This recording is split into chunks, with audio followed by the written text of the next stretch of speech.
we were talking about his sayings about Arabs. This was on page 91. But we didn't do the material on 93 about the two ascetics, which I think is, this is, now we're back in the 800s. What we just read was the 1000s in Spain. This is 800s in Baghdad. Two ascetics entered Aqwas, a town that American soldiers are fighting in today. One went towards the graveyard to satisfy a want of nature. I think that's quite funny, typical of God. He just says it laconically, but what does he mean? You go to the graveyard to go to the bathroom. That's really funny. That's what he thought, because these are ascetic Sufis. They don't think anything of life and death, so they're not interested in life, death. It doesn't exist. That is, death doesn't exist. Dead bodies don't exist. You go there, go to the bathroom. That's a joke. And it's not clear that these are yet Sufis, but ascetics of the Hindu-Buddhist kind even. But you see, asceticism, mysticism, Sufism is moving in even here in the 800s in Baghdad. Anyway, the other sat down near a goldsmith's shop. That's also a funny. You know, this is the same guy that wrote Flies and Mosquitoes, and he's got a funny, puckish sense of humor. Well, ascetics are not supposed to be interested in money. Why would he be sitting near a goldsmith shop?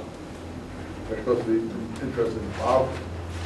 Anyway, a woman came out of one of the big houses with a small box of jewels. And she went to the shop, and when she was walking, she slipped, and the box fell out of her hand.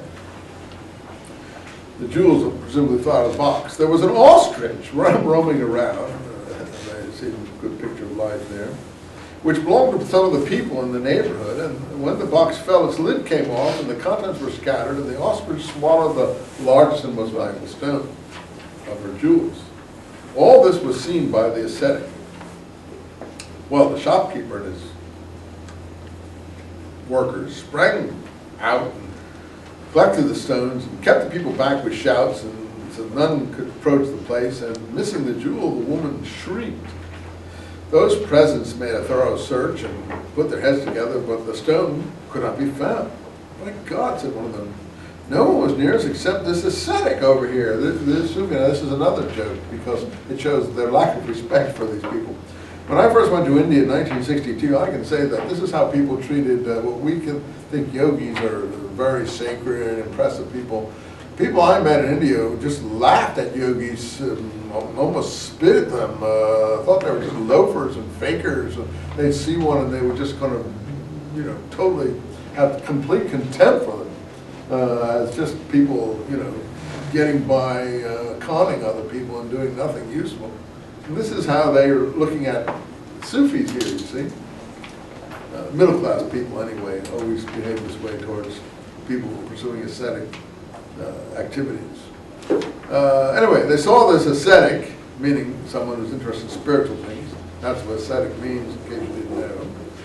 And they said, yeah, he was the one, he must have it. But of course, he would be the last one to be interested in jewels, theoretically. They questioned him, but he didn't inform them. Why not? Because he's like a Hindu, or Jain, J-A-I-N, who considers all life sacred and won't touch life because of the rebirth. You're being reborn. So it's more like a Hindu mystic here in Iraq at this point. But he wouldn't speak because he knew that the stone was in the ostrich's belly, and therefore they would slaughter it, and he would have had a part in the shedding of blood. This is like a Jain. In India there are Jains, J-A-I-N, who go so far that they won't even step on a bug on the pavement, because they feel that, you know, they won't even step on an ant because of this respect for the rebirth process and other things. Respect for life, if you want to call it that. They're vegetarians, of course. And all he would say was, I have not taken anything. And they searched and examined every article of his clothing, and they beat him with fists until his companion came. I could translate this better even without the Arabic. Until his companion came in and asked him, told him what to fear God. And they took him to the crowd, and they started beating him up too. You gave it to him to hide. I'm not giving him anything. And while both were being beaten half to death, a smart man came by and heard the commotion and saw what was going on, and seeing an ostrich roaming around the street, and inquired whether it was there when the jewel fell. And he said, well, yes, it was. Then he said, well, that's the guy you want, the ostrich. Accordingly, compensating the owners of the ostrich, they slaughtered it, and on ripping open its intestine, discovered a stone. In short time, it had been reduced. See, they thought that, you know, these animals do have stones in their intestines to help them digest food. You know, they do use stones, ostriches and other creatures like that, so they know that much about these creatures. Anyway, when the jewel was there, it had been ground and polished in the intestine of the ostrich to half its former size, but it had been given such a tint that it was more valuable now than it was when it would have been in its full weight. And he concludes, since the fire of the intestine is different from that of the native stone. Anyway, it's a funny story again from Giants, but what's interesting is the coming of these mystics are coming into Islam now and changing the whole fabric of what Islam is. And one of the most famous mystics, one of the first mystics, is this one we have here, if I can find him now, Al-Hallaj. Al-Hallaj. He's on page 96 of Kritzig.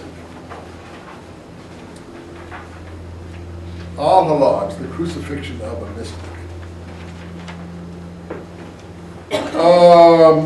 Al-Hallaj is beloved in the West. The West love Al-Hallaj because they see him as a kind of Jesus figure. Muslims don't really think much about Al-Hallaj anymore.